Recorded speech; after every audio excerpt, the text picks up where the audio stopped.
Before we dive into today's breaking story, let's rewind to the start of this year. Back then, we picked 13 US stocks that we believe could define 2025. Fast forward to now, and the results speak louder than any words. 11 of them in profit, only 2 in the red. That's an accuracy rate of around 85%. The biggest winners?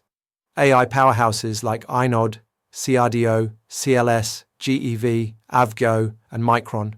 Together, they've delivered over 320% gains. Yes, triple-digit returns in less than a year. And for those who've been following closely, you know our must-buy alerts aren't handed out lightly. Between June and October, we made several deep-dive videos, but only a handful carried that golden phrase, must buy. And those? They nailed it. 95% accuracy. Total returns around 250% last quarter alone. That's why, when we talk about opportunities today, you'll want to listen closely, or at least hit save for later. Because right now, something massive is happening on the global stage. China just played what analysts are calling its resource trump card, the rare earth export control. It's not an all-out ban, but it doesn't have to be. Just the word control was enough to send tremors across Wall Street. In a single trading day, US markets lost about $1.65 trillion in market value. That's how powerful this move is. So what's really going on? To understand the shock, you need to understand the scale of rare earths. These are not rare because they're hard to find. They're rare because they're hard to refine. They're the hidden heroes behind every major technology on Earth, from EV motors and radar systems to smartphone speakers and advanced semiconductors. Now, here's the twist. While chips themselves don't directly contain large amounts of rare earths, the machines that make those chips absolutely do. EUV lithography tools, ultra-pure gas systems, and precision optics. All of them rely on rare earth compounds. Without them, production halts. So when Beijing announced tighter export controls, it wasn't just about resources, it was about leverage. Because here's a fact that should grab your attention. China controls nearly 70% of global rare earth supply and about 90% of global refining capacity. That means nearly every defense contractor, every EV maker, every chip fabricator in the West, at some level, depends on materials refined in China. For years, the US got around this by using transit countries, Vietnam, Malaysia, and others, to slightly reprocess Chinese materials, slap on a new label, and call them non-Chinese. That loophole just got sealed shut. Under the new regulation, if a product contains even 0.1% of Chinese origin rare earths, it now requires an official export license. That's a bureaucratic chokehold on the world's most advanced industries. And overnight, it sent Wall Street into a panic. But here's where the story turns. While short-term fear creates chaos, it also creates discounts. And the smartest investors know this is when you load up. Because moments like this, when headlines scream crisis, they almost always mark the beginning of opportunity. Let's be clear. This is not the end of the semiconductor story. It's a pause, a shakeout, and then a setup. Now, as the West scrambles to respond, something interesting is happening behind the scenes. Major US banks and funds have already classified rare earths and critical minerals as one of the 4 strategic pillars of American investment, right alongside AI, quantum computing, and clean energy. JP Morgan alone has outlined a $1.5 trillion 10-year plan to rebuild domestic supply chains, including rare earths and essential metals. That means government contracts, federal funding, and private capital are about to flood into a small handful of US-based resource companies. And one name sits right at the center of that tidal wave, MP Materials, MP. MP owns and operates the Mountain Pass mine in California, the only large-scale rare earth mining and processing site in North America. This company isn't just mining, it's part of the United States national security infrastructure. In fact, MP signed a decade-long agreement with the US Department of Defense that guarantees a minimum price of $110 per kilogram for its primary magnet material, neodymium praseodymium, NdPr. That's effectively a policy safety net. What that means for investors, even if rare earth prices drop, MP's profits are protected, its contracts are locked in, its customers, including US defense programs, aren't going anywhere. But MP isn't a quick flip. It's a long-term strategic play. It's about owning the resource America can't function without. Now, while rare earths dominate the headlines, there's another metal quietly becoming the lifeblood of the AI revolution: copper. And here's where the story gets even more fascinating. Goldman Sachs recently said it best: copper is the new oil of the AI era.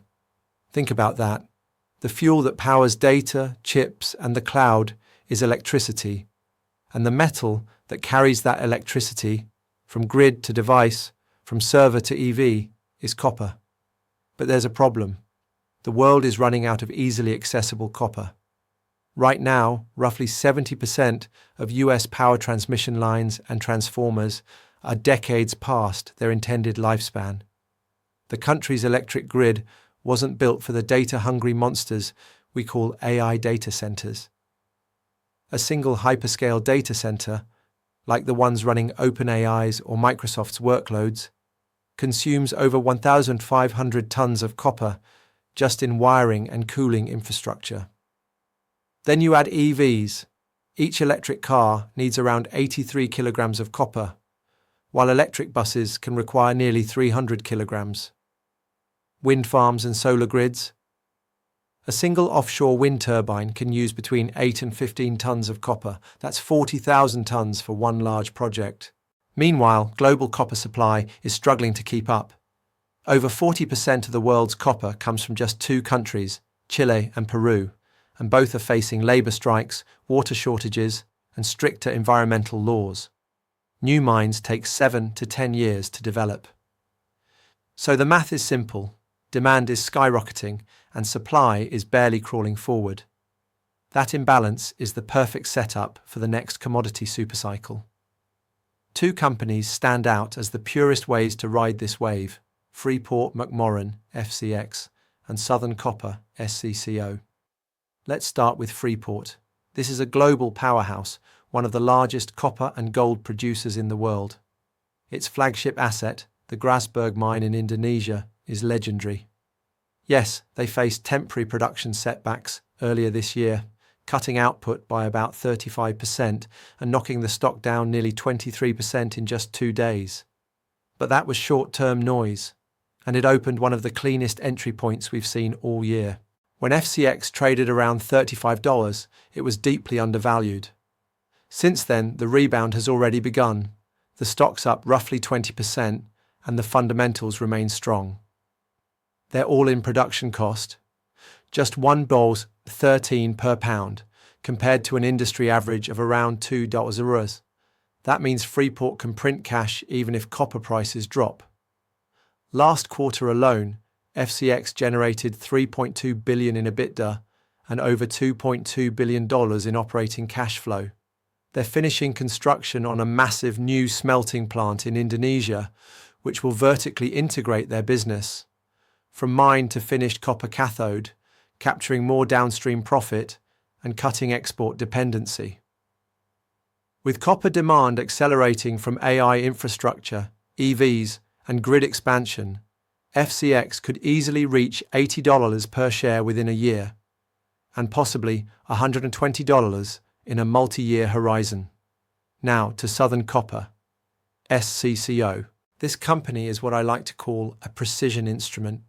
It's not the biggest, but it's one of the most efficient mining machines on the planet. Operating in Peru and Mexico, SCCO taps directly into some of the richest copper reserves in the world. Their cost per pound? just 0.63, the lowest in the entire industry. That's why even during copper downturns, they remain profitable.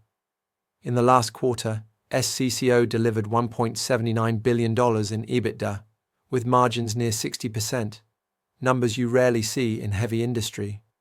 Add to that, almost zero debt, high dividends, and consistent share buybacks. SCCO isn't chasing hype. It's building wealth quietly, efficiently, and relentlessly. It's the kind of stock long-term investors hold for decades, the kind pension funds love. The only risk? Politics. Local protests and environmental approvals in Peru have delayed some projects like Tia Maria, but once those expansions kick in, SCCO's production could surge by 500,000 tonnes a year, reshaping the global supply map. So here's the big picture. FCX and SCCO represent two different roads to the same destination, the copper supercycle. Freeport is the empire builder. SCCO is the efficiency machine. Both are built to thrive in an AI-driven, electrified world. And that's the theme today. When fear hits the headlines, opportunity hides underneath. The market's short-term panic over China's export control isn't a reason to sell, it's a reason to prepare. Because every global shock eventually becomes a buying window.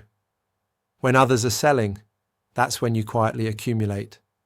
This is not financial advice. If you found this breakdown helpful, tap like, hit subscribe, and turn on the notification bell. Every click helps the channel grow and lets me keep bringing you high-quality, data-backed market insights every single week.